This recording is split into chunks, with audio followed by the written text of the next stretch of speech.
Good evening and welcome to Chicago Tonight Latino Voices. I'm Joanna Hernandez. On the show tonight. Without significant intervention from the federal government, this mission will not be sustained. Mayors of Chicago, New York, and Denver say their cities are at a breaking point with the migrant crisis. We don't deserve more pollution. West Chicago residents push back on plans for a second waste facility in their community. And winter has felt warmer this year. We explore what's behind the higher than average temperatures.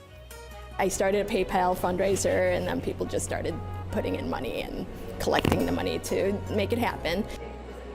And how educators and alumni are coming together to help migrant students.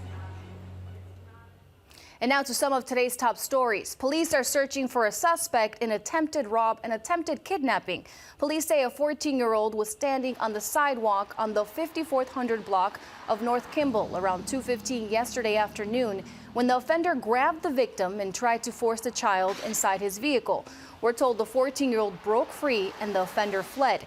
Police say the suspect is a white male around 30 to 40 years old with brown wavy hair and driving a black Jeep with Illinois license plate EE81455. You can reach out to the Area 3 Bureau of Detectives or submit an anonymous tip online if you have any information. And Chicago police are seeking information in a hit-and-run incident on the north side. Police say a pedestrian was exiting the Irving Park Blue Line station on December 20th at 1 a.m. and crossed Irving Park Road under the Kennedy Expressway when they were hit. Police say the pedestrian was seriously injured and the driver fled the scene. If you have any information about the crash, police ask that you reach out to the Major Accident Investigation Unit. University of Illinois star basketball player Terrence Shannon Jr. has been charged with rape.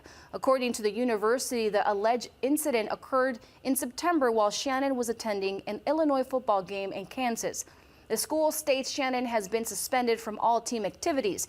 In a statement, Illinois Director of Athletics Josh Whitman says the university and the Division of Intercollegiate Athletics have shown time and again that we have zero tolerance for sexual misconduct.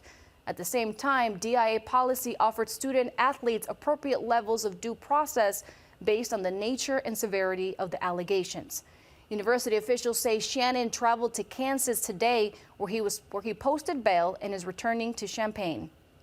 The 23-year-old is from Chicago and is the team's leading scorer.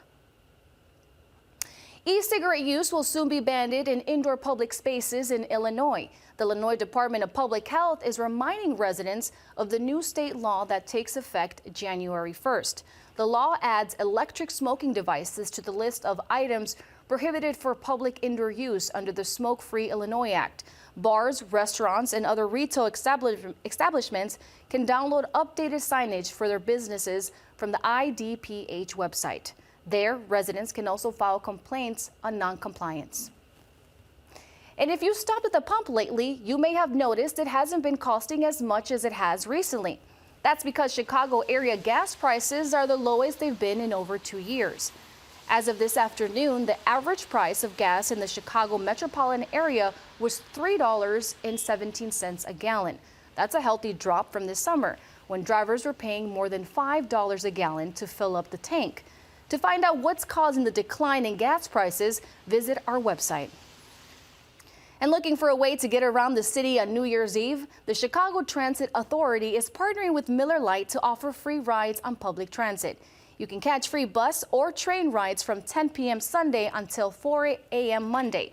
According to the transit agency, customers will not need to tap their Venture cards or provide any other payment at train stations or while boarding buses.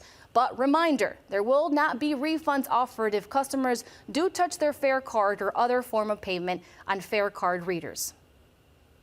Up next, what's behind the unseasonably warm weather this month? That's right after this. Chicago Tonight, Latino Voices, is made possible in part by the support of these donors.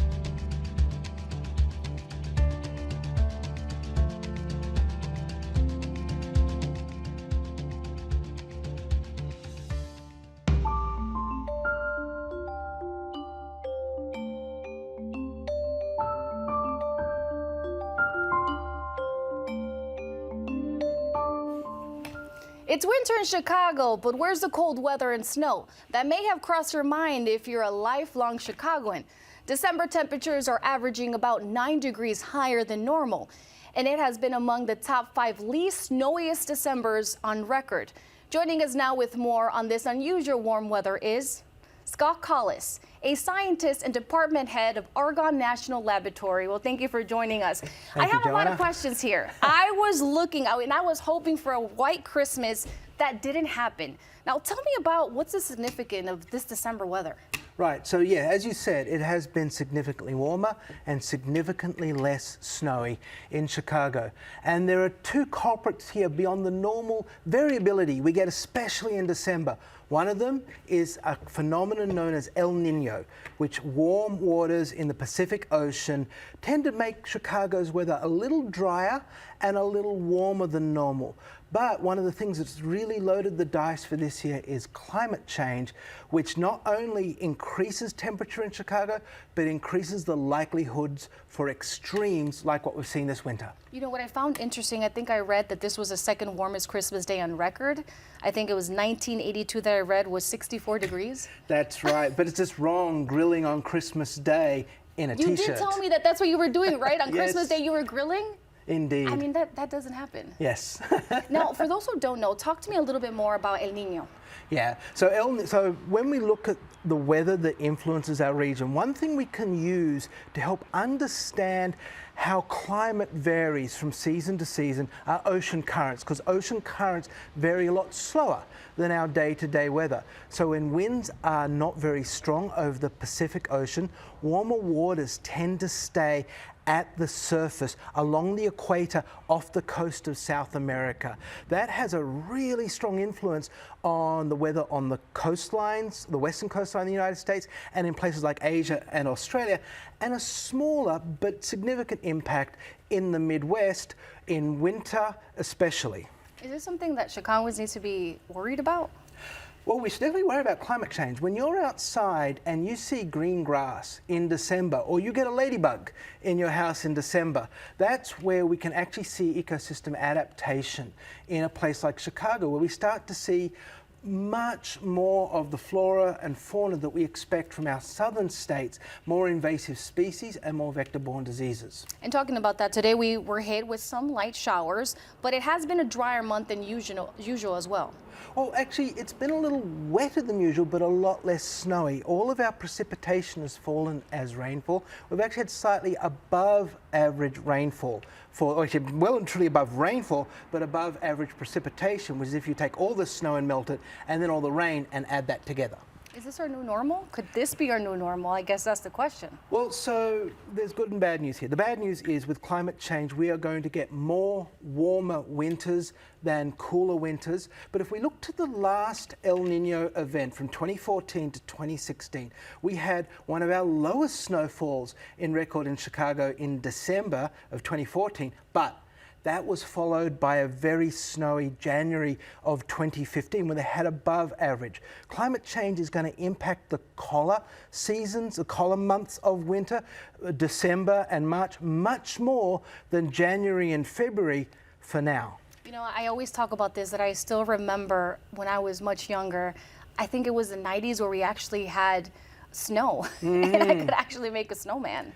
Exactly right. And so that's kind of the thing that we're going to see in Chicago is you're going to see that winter period really constrict into those central months of January and February. We might even see more snow in January and February than we've been used to because warmer air holds more water. One of the things that actually limits our snowfall in those deep winter months is a lack of moisture, not a lack of temperature. So snow is coming. Snow is coming, that is for sure. So how much snow would you say we could expect? I mean, you never know, right? You never know. Yeah, average snowfall for, so January is our snowiest month. Average snowfall is around 12 inches for January from the 1990 to 2020 climate normals. So if you like snow, the best month for it is January, followed by February. Now, you started to touch on this, but what's the difference between El Niño y La Niña?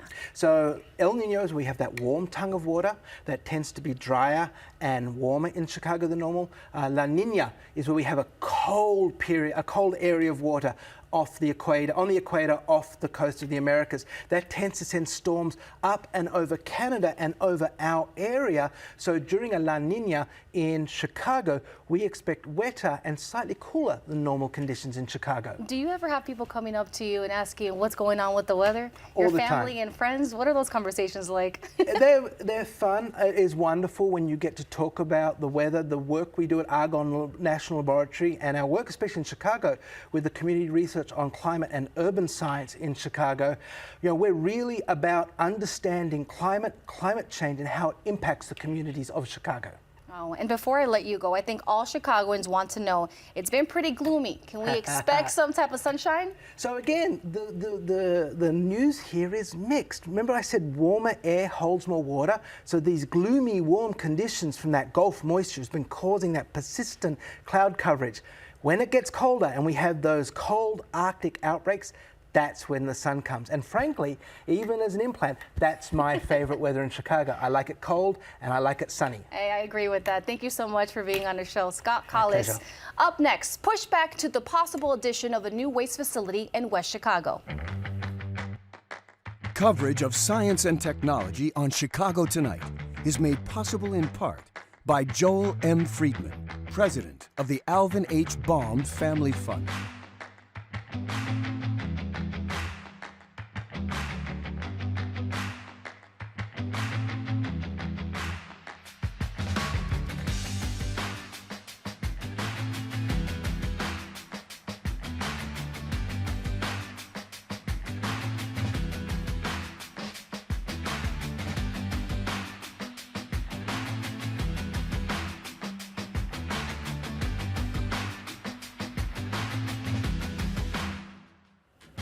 West Chicago is set to add a second waste facility, and some residents are not happy. In partnership with WTTW News, journalism students from Northwestern University's Medill School of Journalism took a dive into what more garbage could mean for the community. Here's Northwestern journalism professor Ava Thompson Greenwell. Since 1999, West Chicago residents have lived next to what many consider an unwelcome neighbor, the only waste transfer facility in DuPage County. Groot Industries runs the operation, which some residents say brings unwanted pollution to the community. I feel we're just targeted because we're predominantly a minority. West Chicago City Council and its mayor, Ruben Pineda, approved the construction of a second trash facility in February 2023, just half a mile from the current trash facility. Lakeshore Recycling Systems, or LRS, would run this second operation. It already has a recycling facility in West Chicago.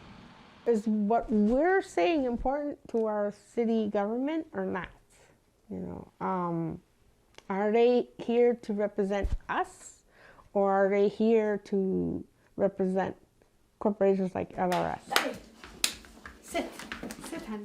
53-year-old Julieta Alcantar Garcia and her family have lived in this West Chicago home since she was 3 years old. The house is about 4 miles from Groot's trash facility and the proposed LRS expansion, and Alcantar Garcia says she can smell the garbage. We do get this gust of air that is not that pleasing. A second trash facility would mean the addition of 650 more tons of garbage entering West Chicago per day, not to mention the increased air pollution from diesel trucks. Daniel Horton is an assistant professor at Northwestern University and the head of the Climate Change Research Group. One of the main pollutants that comes from diesel trucks is nitrogen dioxide. Nitrogen dioxide has been linked to pediatric asthma incidents. It's been linked to all the way up to premature mortality. West Chicago is an area with a nearly 50% Latino population. The proposed LRS facility would accept trash from nearby communities such as Naperville and Wheaton, both of which are predominantly white. It's sad. It's sad because exactly that's what LRS is going to do, bring all the recycling and waste from the towns, where the predominantly are white people, wealthy people on top of that. Some West Chicago residents are asking why their city has been chosen for another waste transfer facility, especially with a history of environmental problems in the area. According to environmental advocacy attorney Robert Weinstock, West Chicago has struggled with radioactive contamination since World War II and continuous diesel traffic from nearby industrial facilities. The problem here is structural environmental racism. In March 2023, the group People Opposing DuPage Environmental Racism, or PODER, filed a petition against the new facility with the State of Illinois Pollution Control Board. The group is working with Weinstock and his legal team from Northwestern University to stop the proposal. LRS has moved forward with this facility without really understanding that they were already operating in an area with unhealthy air quality, and that they would only be adding to the very type of pollution that is harmful to people in this community. The petition includes data gathered by Alcantara Garcia indicating poor air quality in the area. What's new here really is the real absence of any information addressing the localized air quality impacts, and the fact that you actually have community members who are trying to stand up and speak out about it, and are finding new ways to do it by using handheld air quality sensors. In addition to dismissing health concerns, PODER says the West Chicago City Council did not provide residents an opportunity to advocate for themselves. There was no translation offered at the city hearings. None of the materials that had been posted online had been translated into Spanish, which meant that any citizen who wanted to meaningfully review any of these materials, who spoke Spanish primarily or who was more comfortable in that language, would not be able to. While LRS declined multiple requests to comment, at the hearing, LRS attorney George Mueller said that PODER was using the translation issue to, quote, throw us into the cultural war. University of Chicago professor Raymond Lodato studies environmental racism. You have to ask yourself, would this have been proposed in a wealthier white community? And if you can answer the question that yes, it would have, well, then it probably isn't an environmental racism issue. But most of the time you're looking at it and saying, no, wouldn't even be proposed in that kind of area, and certainly wouldn't be supported. The city of West Chicago declined to comment until the Illinois Pollution Control Board makes a final decision. Nothing can be built until the board approves the second facility. Until then, Alcantara Garcia and other residents say they will do everything they can to keep their community free from more pollution. We deserve better in our town. We don't deserve more pollution, more industries. We have enough. For WTTW News and Northwestern's Medill School of Journalism, I'm Ava Thompson Greenwell. For more on this story, visit our website and be on the lookout for more stories from our partnership with Northwestern journalism students in the upcoming weeks. Up next, calls for more federal support to help with the migrant crisis. But first, a look at the weather.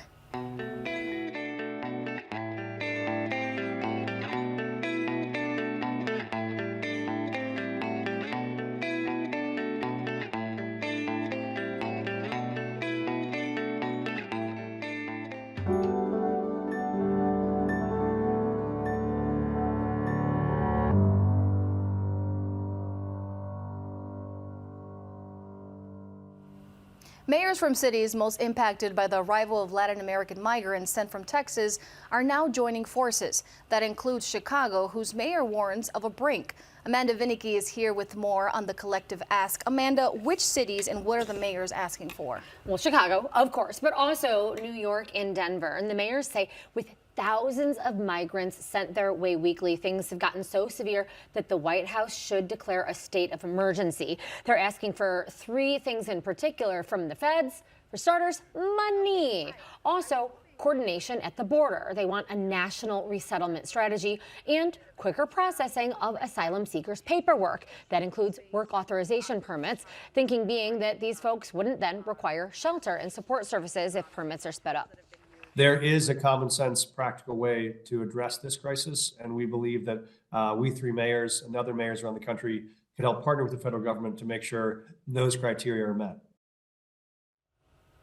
This is the first time we have seen a public joint ask, but it is certainly not the first time that we have heard mayors and other political leaders make that ask from the feds. Denver Mayor Mike Johnston says he is hopeful a deal will be part of ongoing budget negotiations in Congress, but nothing so far has moved the needle in D.C., and it's unclear whether this will. And Amanda, What can you tell us about the timing of this request? Well, the mayor's home that things are really at a breaking point. They say that shelters are at or close to maximum capacity. That includes here in Chicago, according to Mayor Brandon Johnson. Also, the cost of caring for migrants, they say, crushing city budgets. Denver's mayor saying it's estimating that the cost of caring for migrants will eat up 10% of next year's budget. And in New York, Mayor Eric Adams says that's already eroding city services, could squeeze library, trash pickup, and hiring of police. It's going to impact every delivery of services in the city. We now have a hiring freeze that we cannot bring on additional employees to deal with everything from social services to actually cleaning our city. So we're seeing the fallout of what it looks like. Chicago's mayor was not as explicit about that fallout, but Johnson says that the migrant situation has put a strain on city services. He says that cities are taking a humane approach, and he says Chicago is going to continue to, but he says it is simply too much for cities and states to handle. He pleaded for the feds to lean in and says without immediate federal action, quote, this mission will not be sustained. We have reached a critical point in this mission that absent real significant intervention immediately, our local economies are not designed and built to respond to this type of crisis. And Joanna, I didn't get a chance in this group, online press conference to ask the mayor what exactly he means by the mission won't be sustained and what that could allude to. And as the cities wait for a reaction from the president and Congress, what are they doing? Well, the Big Apple is actually following Chicago's lead by adopting restrictions on when and where migrants can be dropped off. We know, though, that Texas Governor Greg Abbott is, and this is how Johnson described it, circumventing that law by sending planes instead or buses dropping migrants off in suburbs. And we now have those communities enacting drop-off restrictions as well. Well, thank you, Amanda. We've seen Chicago's challenges. Thank you for the update. Thank you. And you can read Amanda's full story on our website. That's WTTW.com/news.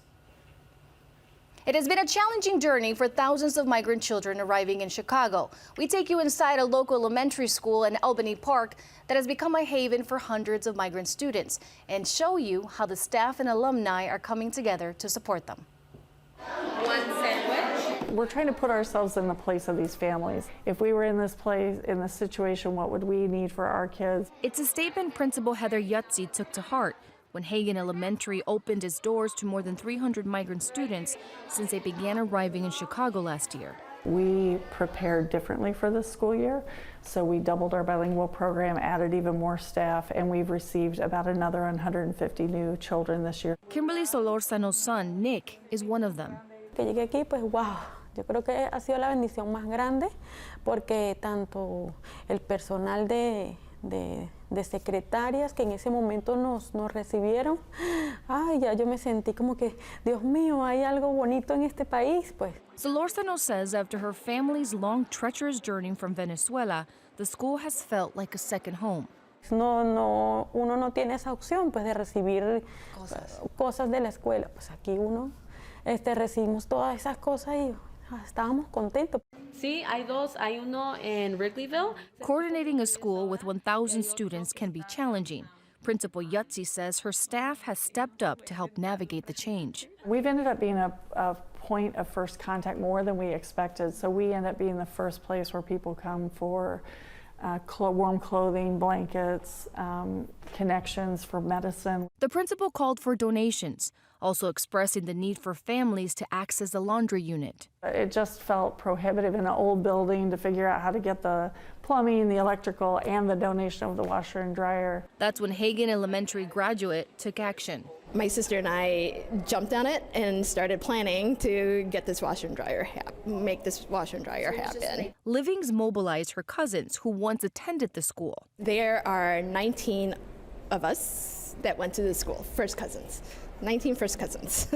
So I think we all started here probably in 1980. The cousins raised the money to purchase the machines. Our cousins is actually an installer for Apt, So he's the one who installed the washer and dryer and came here. Yetzi says the donation is already making a difference. We've had a few families who've needed to be able to do some laundry because their housing situation. We've also had kids who they might bring their laundry in their backpack. Now Solorzano is one of the many parents who will have access to do their laundry for free.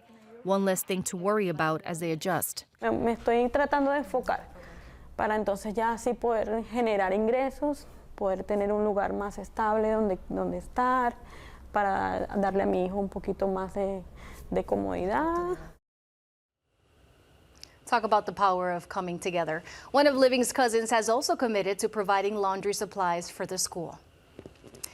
And that's our show tonight. Join us tomorrow night at 5:30 and 7 for a special edition of the Weekend Review, where Paris Schutz and his panel reviews the major stories from 2023. Now, from all of us here at Chicago Tonight, Latino Voices, I'm Joanna Hernandez. Buenas noches and have a happy new year.